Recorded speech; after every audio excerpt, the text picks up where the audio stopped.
everybody, and welcome to the All About Health podcast. My name is Georgia Overbeck, and I'm your host.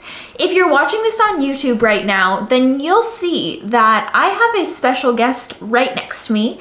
This is actually a returning guest. It's my dad, Jason Overbeck. Hi, everybody. Back. Oh, thank you. Nice to be back, Georgia. So I was going to record today's podcast. It's a rainy day, and my dad is home because it is Sunday, and I was like, do you want to be on the podcast? And you said yes. I said yes, but I had a list of demands. That's true, he did. We are in, obviously, if you're watching this on YouTube, we're in a different room. He needed a chair. There was lots of different setups. Wow. But can you imagine? it's crazy. Wow. So we were kind of talking about what we wanted to talk about today. And if you haven't listened to it yet, the last episode that I uploaded was a healthy eating frequently asked questions. And I actually had planned to do a fitness and working out version of that. And I thought that doing it with you would be a great time because you are a certified fitness trainer. Do you want to tell us about your background in that? Yeah, I like that. Before I get there, I wonder, 2 podcasts ago, you did the get to know you one. That's true. Maybe you could throw in 1 or 2 questions from that. That might be fun too, right? That's true. We could do that next. That'd be great. In terms of my background, thank you for asking.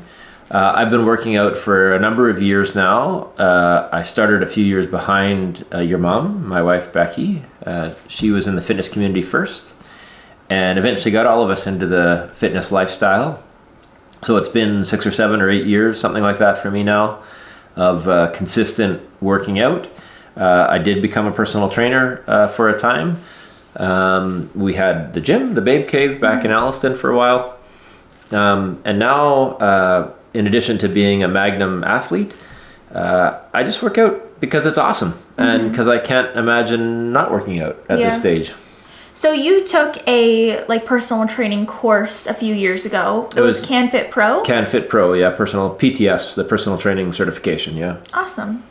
And a little background from me, just because a lot of these questions are going to be our opinions or our experiences, but I do want to show we have proof and we have history in this topic as well. So for me, I've been working out for 8 years consistently, I would say, and I am a certified fit dance, Kangoo dance instructor. I've also taken an online personal training course previously as well, and then obviously we had the gym. So we have quite a bit of knowledge about fitness together, I would say. And don't sell yourself short. You've been firsthand, along with your mom, being an online fitness coach, right? So you the personal experience of training many ladies and gentlemen along their fitness journey. I think that learning is invaluable as a coach as well. Definitely. So we have 20 questions today, so we'll see how many we get through. Maybe we'll have to do a part 2. Wow. And let's get started. So beginning with question number 1, and you can go first and then I'll give my opinions and it can just be an open conversation. How do you set realistic fitness goals and track your progress effectively? Well, the answer is really in the question, I would say. Realistic fitness goals. So a lot of people who are just starting their journey, maybe they see someone on Instagram and they're like, oh, I want to have that person's physique. Well, that might not be a realistic fitness goal in 1 month or 3 months or 6 months or even a year or 2. So having a small goal of what you're going to accomplish that week, that day even, that month, I think that's what makes it realistic. Just have something just within reach. It's kind of like, I know one of your favorite books, the book from James Clear, Atomic Habits, where he says, just start small. And if you can build it into your already existing routine, even better, because then it'll be more of a higher chance that you'll stick with it. Yeah. And then in terms of tracking the progress, well, if it doesn't get tracked, it just isn't going to work. And I think you've experienced that from all of the coaching that you've done and your mother's done. And for myself personally, my workouts are so much more effective if I'm actually tracking the weights that I'm lifting. If I have a workout written down ahead of time that I'm following, if I have a program that lays out the next week or 2 weeks or 6 weeks ahead of me. So for sure that makes workouts more effective. And probably equally as important, maybe even more important, is the nutrition side. People will say I eat healthy, but until you actually put everything into an app that you eat and then step back and look at it, sometimes that can be a real eye-opener. So there's some amazing apps online. I'm sure your listeners have heard you talk about them already. And I would just encourage them to use, and yeah, even just for 2 weeks or something, just understand what you're eating, and then you're going to want to do it for more than 2 weeks after that. Yeah. So my thought, the first part about how to set realistic fitness goals, I have many goals in life, whether they are fitness related or business related or family related or personal, whatever it is. And something that I always come back to, and a big theme from a lot of the books that I read, is that you really can only control what is happening in your life in this exact moment. And so you can set these big goals, but if you're not actually like following through with them and doing what you can right now, then there's going to be a very small chance of you actually hitting that goal. And so for me, a goal that I like, or something that I like to do when I'm setting goals, is to make like progress goals, or things that it's not like an end goal. It's like, instead of making, this is just broad, but like, instead of being like, I want to lose 20 pounds, being like, my goal is to go to the gym every day. Like, making those goals that are habits that are actually going to help you reach your end goal, if that makes sense. I think I've heard you describe on your podcast before too, about if someone had the goal to run a marathon, they don't just go out tomorrow and run 42 kilometers or 20 whatever miles, right? They might run, 1 kilometer, and then 3, and then 5, and it's those smaller goals that help you get to that end goal. Yeah, absolutely. Our next question is, what's the best way to overcome a fitness plateau and keep seeing results? It's a great question. So the first thing that comes to my mind with this question is change. If you're at a plateau, you need to change. That's the only way you'll break through that plateau. So if it's let's say it's something simple like a bench press, and you've reached a certain weight on your bench press and you can't go any further, then okay, you need to change your reps or your sets or your exercises, your chest exercises that you're doing, to allow you to take it to that next level. So I think if you're talking about really bursting through a plateau, changing what you're doing will take a big step forward in helping you with that. Yeah.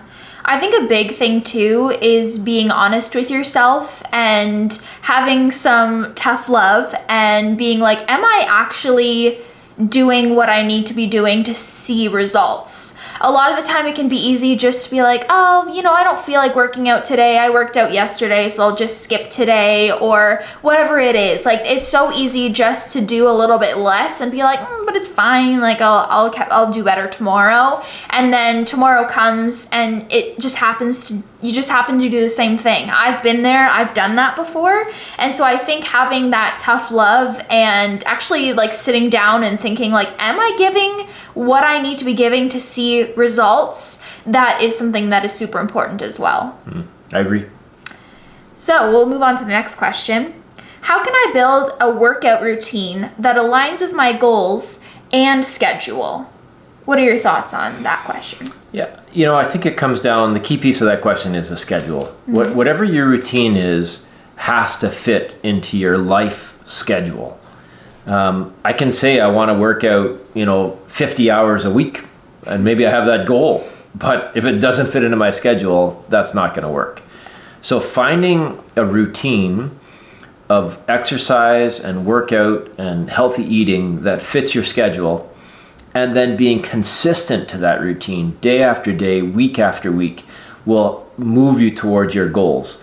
Now, depending on what your schedule is, you may reach your goals faster or slower or at a different pace than at a different time of your life, but you're still making progress towards those goals. The real key in my mind to exercise and working out is consistency and sticking with it. That's how I would say you would fit a routine. Find the routine that fits your schedule and then use that to work towards your goals. I would also add on to make sure that you prioritize fitness. If it's something that is really important in your life, then it's easier when you get home from work to just sit down and watch a show or whatever it is, sit down and go on your phone. But if it's something that's important to you, you can prioritize to go for a walk or do a workout. I even remember when I was working at a coffee shop last summer, and sometimes my shifts would be 8 a.m. to 5 p.m. and I would wake up early in the morning and get my workout done in the morning to make sure that I got it done for the day. That's a big thing too, is to fit it into your schedule. It is going to be something that you have to prioritize. Yeah, that's why a lot of those like 5 a.m. club type fitness things actually have a pretty high measure of success, because it gets it done first thing in the morning before the other distractions of the day come in. So that doesn't work for everyone, for sure. You have to find the time in your schedule that works, but that's the key thing, to find a time that works for you and you can be consistent and stick with. Yeah, know that just because waking up at 5 a.m. and doing a workout works for somebody, it doesn't work for everyone. Like maybe you prefer working out in the morning, or maybe you prefer working out on your lunch break, or after you get home from work, or after dinner, or whenever it is. I know for you, you like to work out on your lunch break, or when you get home from work. But find what works best for you and then prioritize it and add it into your routine and schedule. Right. Great 360 answer. The next question is, what's the importance of proper form during exercises, and how can I make sure I'm doing it correctly? So when I think about proper form, really it's probably the key thing that especially people who are new to fitness should be striving for. It's not critical to be thinking about how do I need to be putting more weight on the bar or lifting a heavier dumbbell, but thinking about how can I make every rep look exactly the same and have that proper form and technique. Thinking about exercise as a skill and something that you're practicing will in the long run yield far more results than just going to the gym and trying to do something really fast and getting a sweat. And those are good things, but if you're in there and you've got, let's say, poor form, which could lead to injury, that could ultimately slow you down. So in my opinion, proper form is a key ingredient to success in the gym. Now, the second part of that question is, how can you get proper form, or how can you learn about proper form? And that's where there's, the internet is a wonderful thing. You can go on to YouTube or Google, put in any exercise, see multiple different trainers demonstrate the way to do it. And if you're still not sure, then hire a trainer. Hire a trainer who can observe you either in person or online, if it's an online coach, and you can send a video through, and that experienced and knowledgeable person can give you tips and techniques in order to ensure that your form is good. I like that. I agree. And I would say something else is to video yourself. I know that it can be a little bit nerve-wracking especially if you're new in the gym and you're like, oh, I don't want to set a video up to do this. But if you are serious about having good form, then either video yourself, or you can ask somebody in the gym or a trainer just to see if they have any critiques or anything for you. Even I like to video myself, obviously, because I'm making content around it, but often I'll notice that I'm doing something too fast. I'm just doing it mindlessly, like I'm not putting that intention behind what I'm doing. And so it's kind of a good wake-up call when I video myself and be like, oh, maybe I should slow down a little bit, like put some more intention behind it. And so I think that is something that's really important. And even now I use Google a lot of the time, and every once in a while I'll just look up like proper form for whatever it is, just to make sure, because we can always use that little reminder. But those are things that I would definitely recommend. I did that just the other day. I was in the gym with Daisy, and Daisy was suggesting that we do the one where you've got the medicine ball and you're throwing it against the wall, which is not an exercise that I've done or normally would do. Yeah. And I was thinking, okay, how do I place my lower body if I've got this kind of rotational exercise going on? So yeah, I think the content is there. Yeah. It's out there. We just have to take advantage of it. Take advantage of all of the information that's out on social media. The next question is, can you provide guidance on choosing the right workout shoes and clothing? So the other day I posted a TikTok video where I was talking about how just because something is trending or it's super big right now, you don't need to buy into the idea just because it is trending or something that everyone is loving. And so that would be my first thing, is to find workout shoes and clothes that are comfortable for you. I've seen so many people love like a certain brand of running shoes, or they love like certain leggings or whatever it is. And we're all different, as we were talking about earlier with like what time you work out. Your workout clothes and the apparel that you wear and the shoes are going to be different as well. I find for me, I like something that I can go for a run in, but then I can also do strength training in. Like I like having that versatility.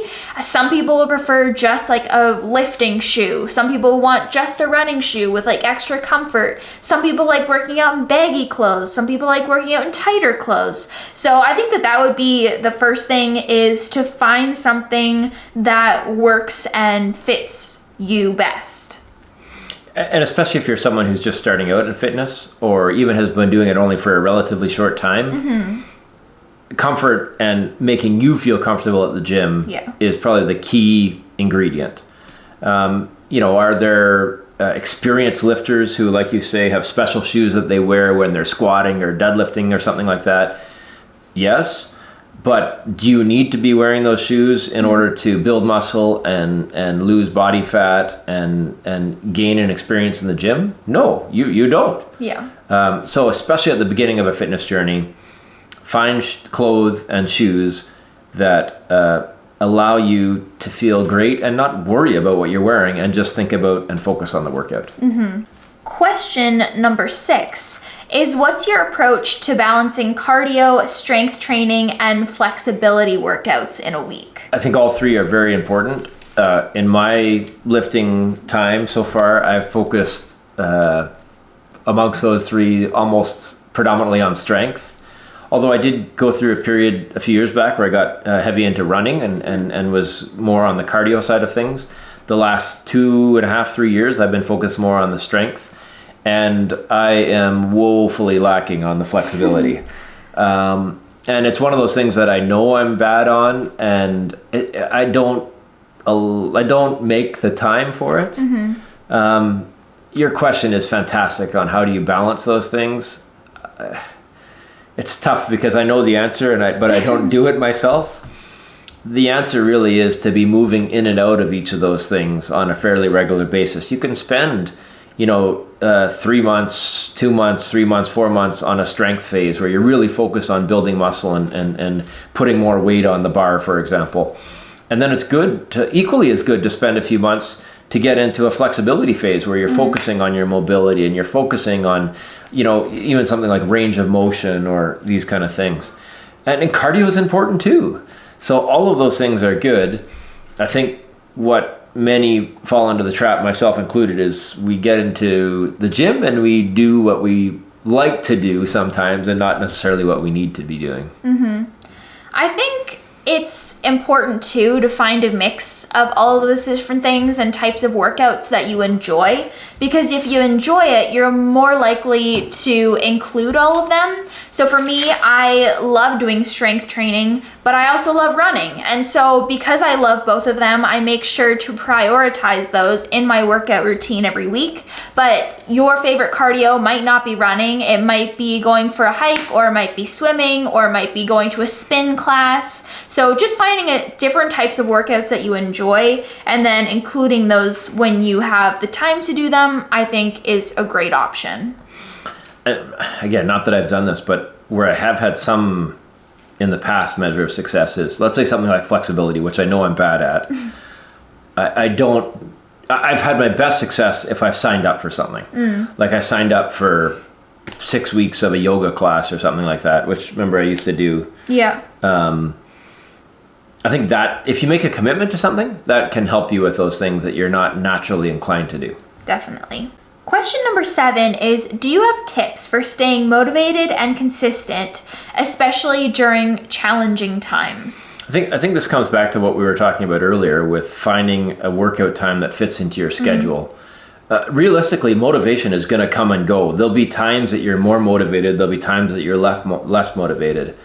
the key to that question is really consistency. And the key to consistency is to find routine.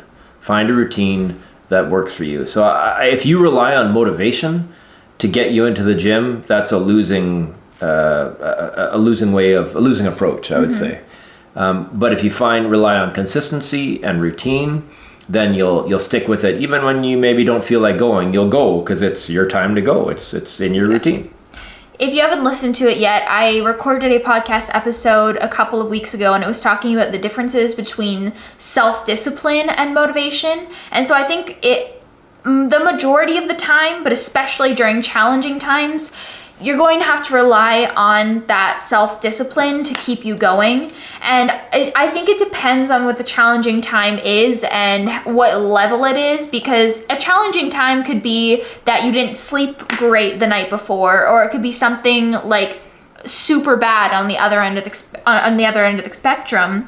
And for me, I'll just use like the example of like feeling tired or whatever it is. I don't always feel like I want to go to the gym or go for a run, but I rely on that self-discipline, and also I know that I'm going to feel so much better after. That's something, I don't know if I saw it on Instagram or if I heard it in a podcast, but somebody said, prove to yourself, like think about past experiences. So for me, when I'm like, I don't feel like working out right now, I think about the last time I didn't feel like working out, but I pushed through and I did it, and how good I felt after. And so that's something too, is to think about how you're going to feel once you complete that workout or go for a run or have that healthy meal or whatever it is. Think about how you're going to feel after. Okay, question number 8. I'm excited for this one because I have a lot of experience with it. It's, how can I work out effectively at home with minimal equipment? Over to you. Thank you. So I would say that when we were in Ontario, we did have the gym. So I wouldn't say that that was working out from home, because we did have quite a good gym setup. We had a lot of equipment. But I think where I have a lot more experience with this is when we were in Oahu, Hawaii, because we hadn't had a gym membership at that time, and I was working out only from home, really. I would go for runs, but I was doing all of my working out in our backyard. And so I think that when you are working out from home, it's important to make sure that you're still challenging yourself, even if it's in different ways than you would at the gym. I think when you're at the gym, you have machines, you have heavier weights, you have access to barbells and different ranges of dumbbells and things like that. When you're working at home, you want to push yourself in different ways, whether it's by increasing the reps or slowing down the tempo of your workout or your exercise that you're doing, or adding in new exercises every once in a while, but making sure that you are still challenging yourself, because there's that quote that says challenge equals change. So just making sure that you're always challenging yourself, and there's so many different ways that you could do it, but that would be my biggest tip. I agree with all that, yep.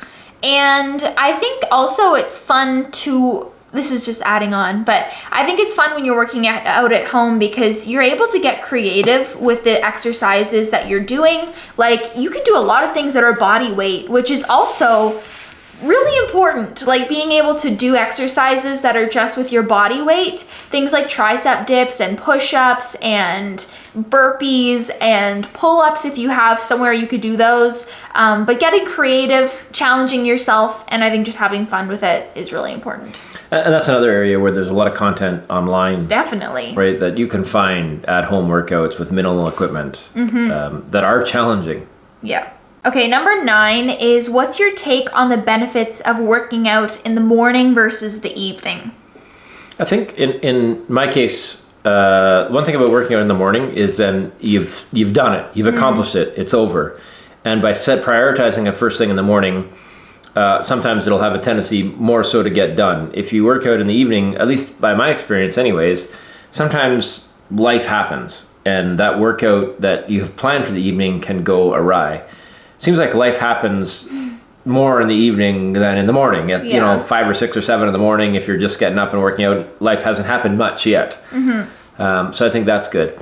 Another thing for me personally, if I'm working out earlier in the day, then I can have the benefits of pre-workout. Yeah. Right, which is can be a great addition to a workout. Whereas if I'm working in the evening, I wouldn't use at least a regular pre-workout with caffeine, because then that would interfere with my sleep, and I wouldn't want to do anything that would interfere with sleep.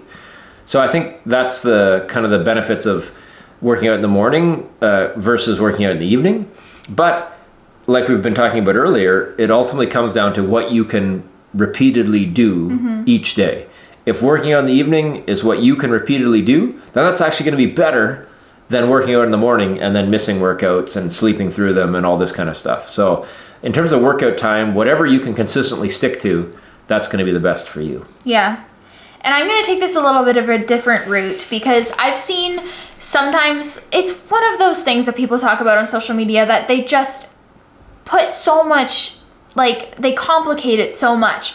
And I've seen people be like, if you work out in the morning, you're going to burn more fat than if you work out in the evening and all this stuff. Like I don't know if that's true. I don't think it's true. Just find a time that works for you and that you enjoy and get it done. Like if you are confused about if it's better to work out in the evening or better in the night for your results, like then you're overthinking it. Like that's gone too far. Just choose one that works for you and stick to it. Next, we have question number 10, and this is actually going to be our last question for today's episode. So I guess, would you like to come back? I'll have to, or you could have a different guest to answer questions 11 through 20, maybe. That's true. You'll have to see. Dun, dun, dun. So question number 10, last one for today's episode, is how do I find a workout that I truly enjoy and look forward to? I think it's the wrong approach. Fall in love with the process of going to the gym, lifting weights, working out.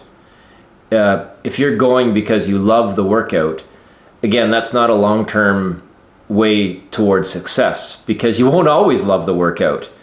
There's workouts that I've done, you've done, and I haven't loved the workout. You and I were just talking about that the other day in the car, that even now, and I've had if you would, have interviewed me in the past 2-3 years ago, I very seldom worked lower body because I didn't like it.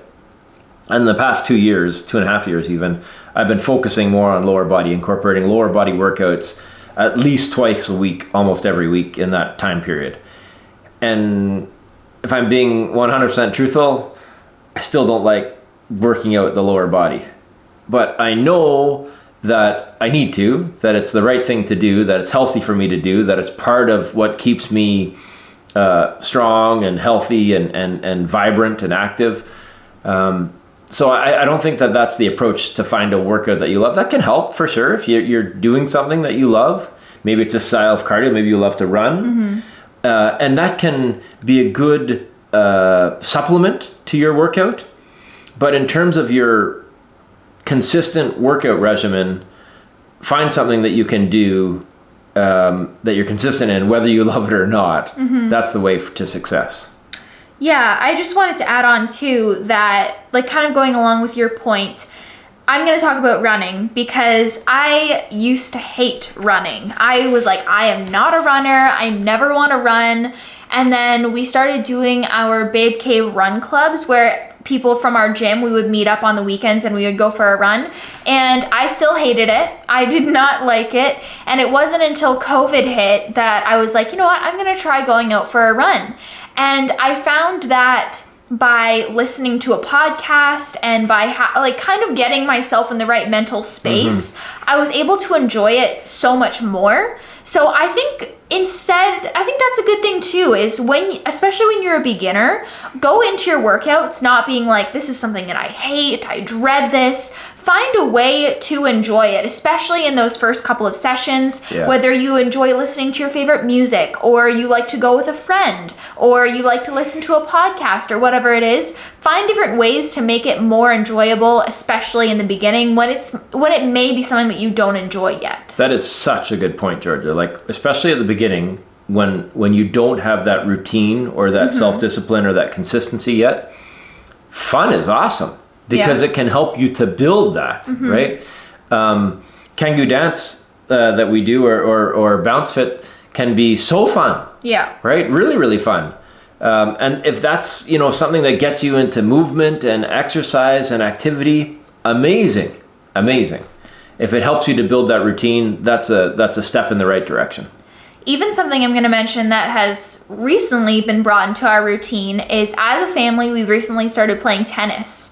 And we love playing tennis. Like, I look forward to it every single weekend. We've played it both Saturday and Sunday every single weekend since we started. I think it's almost been 2 months now. We haven't missed a day.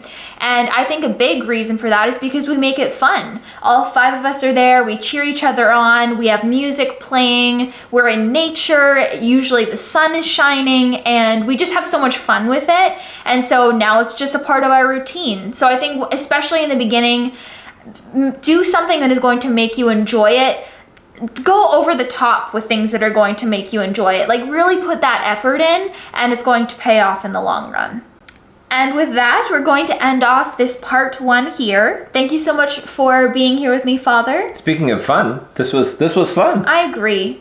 We hope that you enjoyed this episode. Please make sure to like and subscribe if you haven't already. And I would really appreciate it if you left a rating or review, if that's something that's available on the platform where you're listening.